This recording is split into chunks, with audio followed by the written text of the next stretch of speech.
Welcome to Wisdom Tips, everybody. Hello, I'm your host, Dr. Connie Green, here to drop pearls of wisdom to give you tools so you can live your best life. Dropping those pearls. Are you ready today? I am so excited today about this topic: overcoming toxic stress after trauma. Have you been there? Yes, we've been there. All of us been there. During this life that we live in, it's going to be some stress, and we can't get by the stress, but we can do something about it. Amen. All right, then let's go. Did you not know that when we have a lot of stress in our bodies, it can cause so many different things? And after childhood trauma, definitely it causes some things that go on in our body that can affect us in many, many ways. As a child, especially a child, when you first start out being growing up in the home, and if there's trauma going on in your home, it will cause a child to have problems in the brain. And so when the child has a problem in the brain, it usually starts being able to deal with that trauma. And in the research, it shows that when they deal with the trauma, they're able to deal with anything that come their way because their brain become wired that way. Isn't that exciting? So, it also can cause short-term memory and long-term emotional problems. Yes, long-term emotional problems. So when they grow up, they have emotional problems, and sometimes people don't even know where they come from. This is due to the body regulating stress through the release of two critical hormones, and they are cortisol and adrenaline. They're the type of hormones that help us during danger when we're under stress. And it's very important for us to have those two hormones because during stress, it kind of kicks in. Can you imagine, like, if you were like walking along a trail and a bear came your way? That adrenaline starts running and the cortisol starts running. So you can either flight or you can fight. And so I hope you're not going to try to fight a bear. So surely you're going to be running, right? So that's very important. So stress really can be good or it can be bad. Sometimes stress causes us to do things that we've been procrastinating about. So we get excited about what we got to do because we're probably, crunching some time, and this report was supposed to be in yesterday and now it's the day. So we're under a lot of stress. So we sometimes, we work hard and fast and get that thing done because we were under stress. But did you not know when we continue to live like that, those hormones can start causing us some real serious problems when you have prolonged exposure to that type of stress. And it can be associated with poor brain function. It'll start forgetting where your keys is, forgetting a book that you put down that you were reading or you were studying. It started affecting your brain cells. So if you have too much stress, it's not good for you. And that's why I'm so excited about talking about this topic today, because when we have prolonged, like I said, stress that we constantly have over and over again, prolonged stress, we don't want our brain to start dying out some of those good cells that we need that cause us to think and have a nice emotions instead of the toxic emotions. So we must be aware of those type of situations when we find ourselves under stress all the time. So I would suggest to some of you that's real busy, write down what you have to do the next day instead of trying to keep it in your brain. Because when you keep it in your brain, sometimes you get under stress because you're afraid you're going to forget what you've got to do during the day. So the best way to do that is to just write it down. Just write it down so you won't be under stress trying to crunch those numbers, getting it done real quick and real fast. In our research and when I was studying, it shows that when we experience trauma as a child, our brain starts to change and it becomes wired different than a normal child that's in a wholesome environment where there's no trauma. And when it does that, the brain primes itself to deal with the constant stress so that child that's struggling can respond appropriately to those situations that the child is going through in the home. That will be overwhelming and appear normal and non-threatening. Isn't that amazing? How God, can allow our brain to rewire itself so we can be able to handle that stress. And also in my research, it shows that people that's in tremendous stress, like say overseas in Africa and things like that, that little kids that have lost their parents and they're living in deplorable situations with no food, and they're walking around eating out of garbage cans and stuff. They're still living and they're growing, but they have allowed themselves, because they have been under stress so long and trauma so long, to be able to handle those situations and continue to live.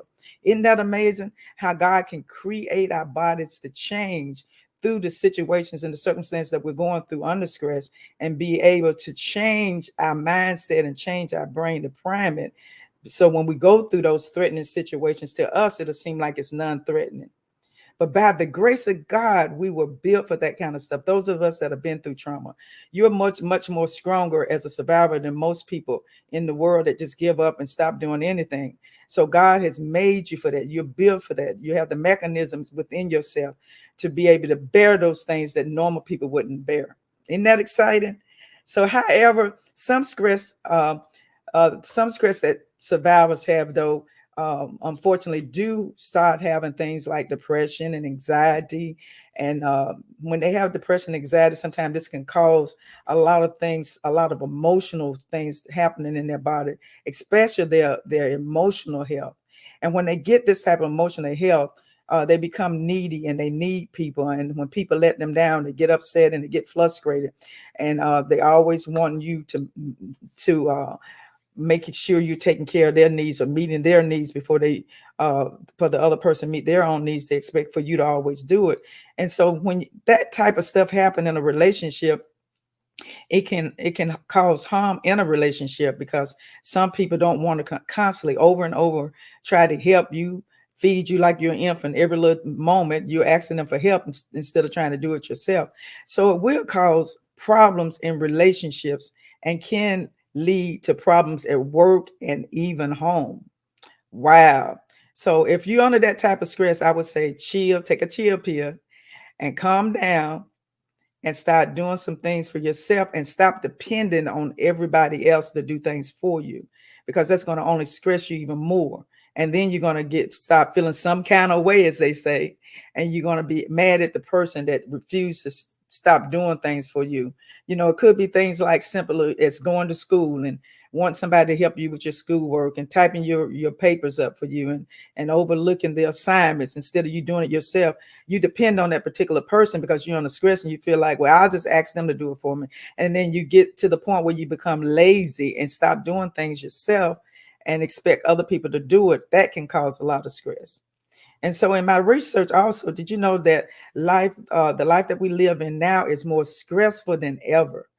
According to research, our stress level have increased almost 30% in the last 3 decades. Wow, isn't that something? You know why? Because we all have different sources of stress. Some of us have stress at home. Some of us have stress babysitting or taking care of our kids. Some of us have stress because of our health. And some of us have stress because we're just trying to keep up with the Joneses. But in research, it tells us, it seems like because of the new technologies that we have, the smartphones, social media, and the ever increasing proportion of electronics all over the world, that can cause us stress. And then also, this thing that we have in the world where we want to be successful at all costs. This is the type of culture that we live in. Everybody want to be rich. Everybody want to be successful, and they'll do anything that they can just to be successful. That can cause stress. We live in a life, in a world that we live in, is constantly we're seeing things that are on TV. We're seeing things that are on Facebook or social media. We got so much information coming in to sometimes you just get overwhelmed, and sometimes we really just need to shut the TV off, shut the electronics off, and just calm your mind down so you can breathe, so you can rest. We live in a world actually where we're connected to everyone everywhere 24/7. Quite literally, we are sending tweets, snaps, texts, emails in every walk and every waking moment of our life. You can be sleeping, you getting the email coming in, tick, tick, tick, if you don't turn those notifications off. All day long, the mind is just constantly bombarded with all kind of information. So in order to get relief from that, sometimes we have to pull our way from those things. We're in this hyper connectivity generation that brings about a level of stress and pressure that's unpredictable. We never know when it's coming. You never know what phone call you're going to get, what text you're going to get, what you got to put a fire out with. It's just constantly over and over again. So let's talk about, what does toxic stress really mean? What it means is this hyper connectivity, which means you're constantly connected to stuff all the time. It's all over the social media, the pressure everywhere. We're just suffering because we don't know how to shut it down. And so that is what it is. It's all about that. We have become increasing impatient. We snap at people quickly. We're always worried about stuff. Always worried about the next thing, the next big thing, what I'm going to do next, constantly over and over. We're comparing ourselves with each other and our colleagues. We look on social media. We see what other people are doing, and we want to do what they're doing. They're going on vacation. We want to go on vacation. They got a new car. We want a new car. We're just constantly over and over again. Your brain is never getting any rest. So what I wanted to share with you today, some tips and techniques that you can use to kind of help you shut that brain down so it can get some rest, and you won't have those toxic emotions going on into your body and in your mind, where it makes you mad and angry and frustrated and short fused. So what are some of the consequences? Let's talk about that. Some of the consequences, believe it or not, are short-term and long-term consequences of the stress. We can have short-term memory. Wow. In the short term, you'll notice that you're more agitated and worried. You can't sleep at night. You can't shut it off. It's all about control. You can't control what you're doing because you've been doing it so long. You're walking around with a phone in your hand, like it's glued to your hand. You sit it down, you're looking at it. You can't even go to dinner with your family without looking at your phone. You can't go to work without having earplugs in your ear because you don't want to miss a moment. We wasn't wired like that. We were wired to have some peace, some sleep. Sometimes we work during the day and we're supposed to rest. Even Jesus rested on the seventh day. So we just keep going on until you're going to blow a fuse in that brain. And that's not what we want to do. Then it goes on to affect our family relationships and friends relationships. And we talked a little bit about that. And it can also affect your health and your overall well-being. Now let's look at what the long-term effects is. The long-term effects can lead to poor health like diabetes, high blood pressure, and even cancer. If you never shut it off, you never let your body rest, and you're constantly going like a motor. If you allowed your car to run constantly and you never put any oil in it and you never put the right gas in it, what's going to happen to that car? That car going to blow a fuse, right? It's going to blow up. You're going to burn up your motor. You're going to mess up different things that are in the car. All kind of things that can go wrong in a car if you never do the maintenance. So that's what we're talking about. You need to stop and learn how to do the maintenance. Also, the long term of toxic stress is depression. A lot of people are running around right now with depression, don't even know what it is. You have the sad times, you have your good times, you have your highs and your lows. And what do I mean by that? 1 minute you're happy-go-lucky, and you're yourself, and then the next minute you turn into something else that nobody even recognize. Not even your family, not your kids, not your husband, not your friends. They looking at you saying, what's wrong with her? She just flying off the handle about everything. Then you get home, you want to crawl up in a knot. Then you stop loving the things that you used to love. You used to go to church. You don't like to go to church no more. You used to go out with your friends and have fun. Then now you don't want to do that. You used to like to play basketball. You don't like to do that anymore. You used to like to take your kids out for a ride for ice cream after church on Sunday. All you want to do is just go home, close the blinds, and just go to sleep. So that's one of the long-term goals. Then you have anxiety. Anxiety is nothing but fear. When you fear everything that's going on, you think somebody out to get you, or you're thinking the IRS is coming to shut your bank account down, or you're thinking your husband going to leave you, you're thinking your kid's going to get on drugs, your daughter going to get pregnant. You're just constantly just in fear all the time with anxiety. And you don't want to do that. And then it's much, much more things that can happen during that long-term situation of long-term stress, toxic stress, over and over again. So, well, it's time to go to break. And when we return for break, we're going to give you the wisdom tips to show you and to teach you how you can overcome toxic stress. But before you leave, I just want you to stay with us now. Don't go anywhere. But before you leave, I do want you to share this broadcast with someone. Tell them that we're on the air so other people can see it. And please share the YouTube channel with even your friends that you haven't seen in a long time. And also, please subscribe to this channel. It will be much appreciated. And don't forget to hit that little bell, the notification button that'll let you know when we upload other shows that are going to be coming on. So when we come back, we're going to share with you how you can overcome toxic stress. At this time, we're going to go to break. We all want to give our children what they need to grow to their full potential. And as parents, we play an important role in their development. But our parenting is affected by the supports and challenges in our lives, including experiences that cause what's known as toxic stress.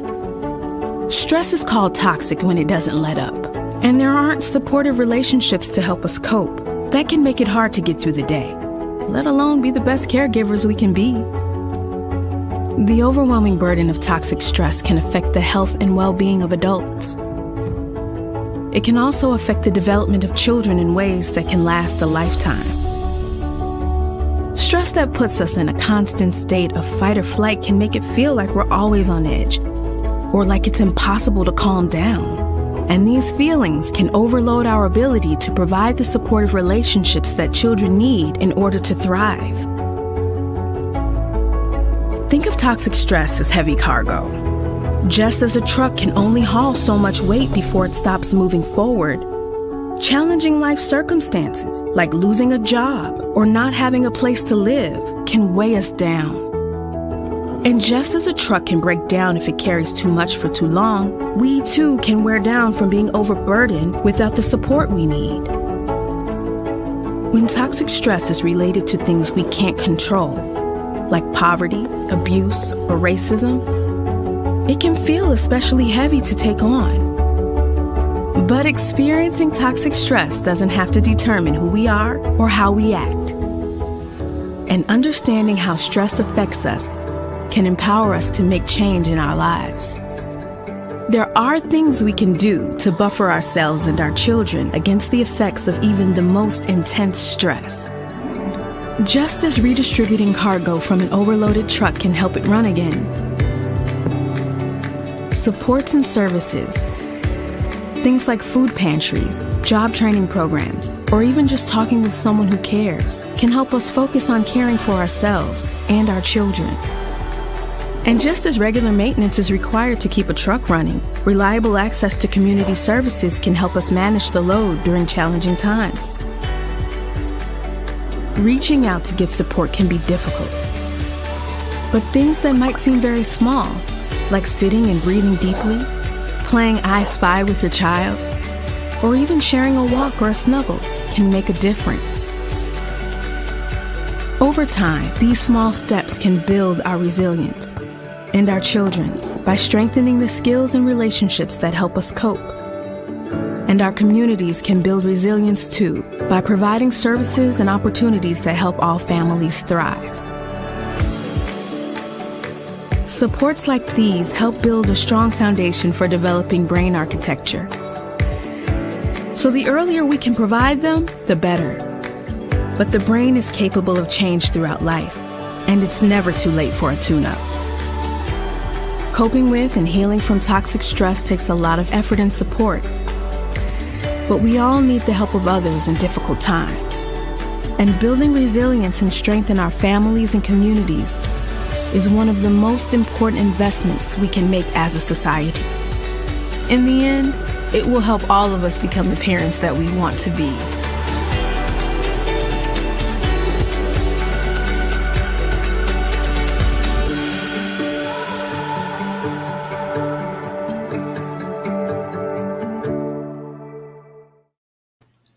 Well, thank you for coming back after break. I'm so excited that you did. Now we're going to talk about Wisdom tips for overcoming toxic stress. Here are some of the top recommended based research proven evidence that can help you with your stress issue. Number one, proper nutrition. I can't say that enough.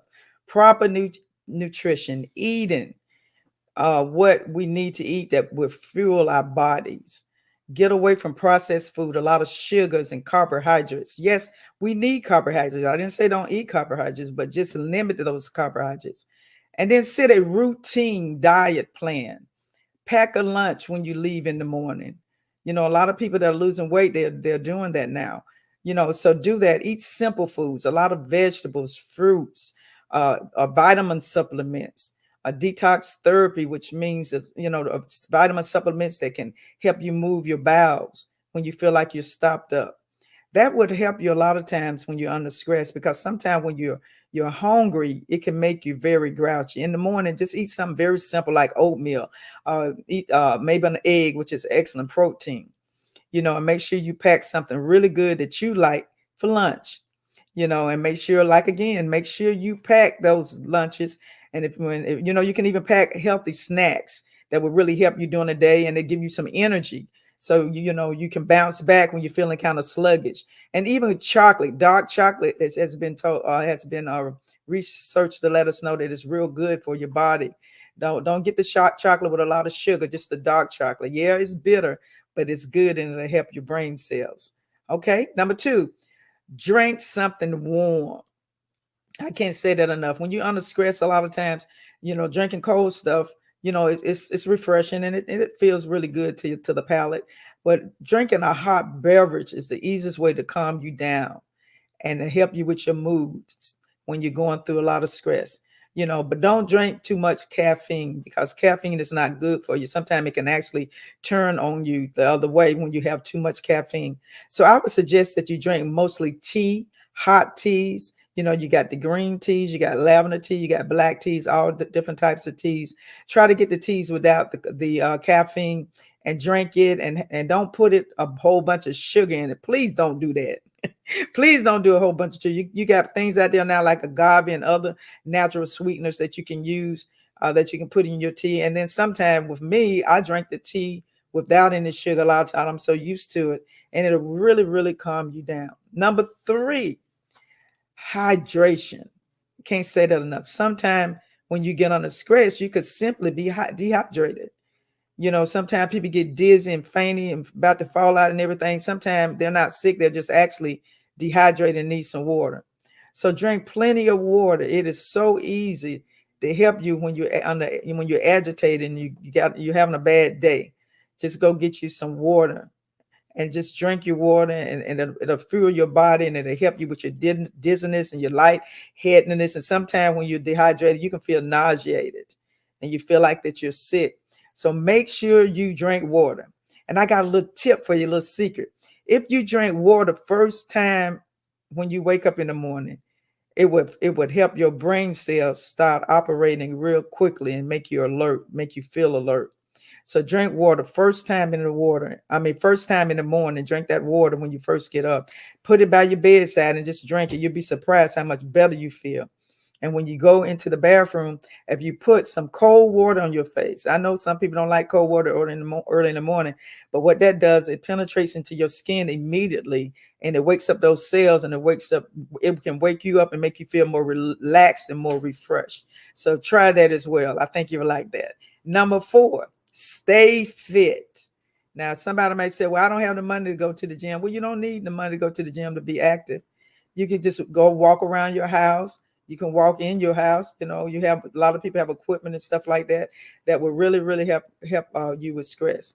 It's been known, research have shown it not only help with stress and toxic stress and other things, but it also helps with anxiety and depression. Just moving your body around, and then make you feel better, make you feel refreshed. Just walking, walk outside, do some stretches. Stretches it's real easy. Put that into your morning routine, and you will really love it. And you're not going to be able to believe how refreshed you're going to feel and how good your body going to feel the rest of the day just stretching. So, go to YouTube or wherever and try to find you some good stretches, depending on what age you are. If you're older, then you can go to the YouTube channels, and there's a lot of programs out there can show you how to do some good stretches. If you're younger, of course, you can go to places as well, or you may even know how to do some stretches. But I do that every morning, me and my husband, and we just feel so much better. So sometimes when you can't do the walking and you can't go to the gym or you don't have equipment, then you can do some stretchings, and you can go also on Facebook and find some shows that can show you some very good exercises. All right. Number 5, have some fun. Somebody ought to put that in the comment. Have some fun. I know silence is golden in meditation. People are doing a lot of that, and that's good. I meditate on the word of God. That's my preference. Whatever your preference is, whatever makes you feel good, where you can learn how to breathe in and breathe out to calm your spirit down, do that. But all of that is good. But we need to have some fun. Go out, have some fun. Make some plans with your friends. Make some plans with your family. Make some plans with your spouse. And have a good time. And you don't have to go out to spend a whole lot of money. You can play board games, bring some board games in, playing with some families and friends. And you won't believe how much that would take the stress away. Number 6, find a healthy distraction instead of your cell phone. Yeah, I said that. Find a healthy distraction other than your cell phone. Find yourself a hobby. Put it in the comments. Find yourself a hobby. Something that you like. I got a quote from Albert Einstein. He says, whenever he felt stuck with his work, he took out his violin and began to play his favorite piece. So whatever that is that you like to do, yeah, that right there, do that. All right. And it will stop you from worrying about your problems and your situation when you get distracted and doing something that you really do. What it does is engages your health, well-being, and the habits that you love to do. You start doing them, and then you'll love to do it. Whether it's reading a book, whether it's playing an instrument, whether it's playing a game, whatever that is, it stimulates the brain and it'll make you feel good. Number 7, get a good night's sleep. The difference of your mood can change very quickly when you get some rest. Get some rest and make sure you close the door, turn off the lights, turn off the electronics, close the blind, get rid of the noise, and invest in a good mattress. Yeah, I said it. Invest in a good mattress. You deserve it. Amen. And just shut everything down. Put some earplugs in your ear and don't have no music on unless it's real soft meditation music that'll calm you down. And you'll be surprised how much good sleep you're going to get. And stop worrying about anything. Just get you some sleep.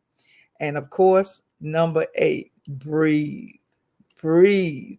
Sometimes we don't breathe. We'll run around. You think you're breathing, you're not. Just stop when you get anxious or get overwhelmed and just start breathing. Breathe through your nose and then breathe out very slowly. It'll make you feel so much better. Just learning how to breathe. Go outside, breathe the fresh air, intake the oxygen, because it can help you clear up your mind. A study has shown that localized CO2 can become concentrated and mildly increase anxiety because the CO2 ratio can change immediately. And sometimes it'll make your body feel like it's suffocating. Wow. So you don't want to feel like you're suffocating. You want to get that breath. You want to get that breathing done. You want to take care of that water and the warm water as well as other water during the day. So you don't want to get dehydrated because you want to live your best life. You want to be happy without toxic stress. And you can do it. I want you to do it. And so just stay encouraged, young people, and do all you can to take care of yourself so you can live your best life. And so at this time, we're closing. I hate to leave you. I'm having a wonderful time sharing these tips with you.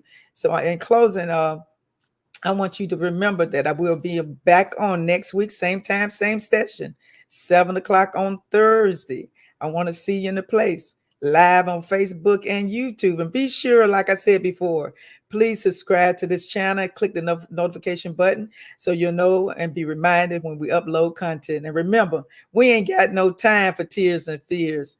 Wisdom is the principal thing. Therefore, get wisdom, and all that get an understanding, and going out there and live a victorious life.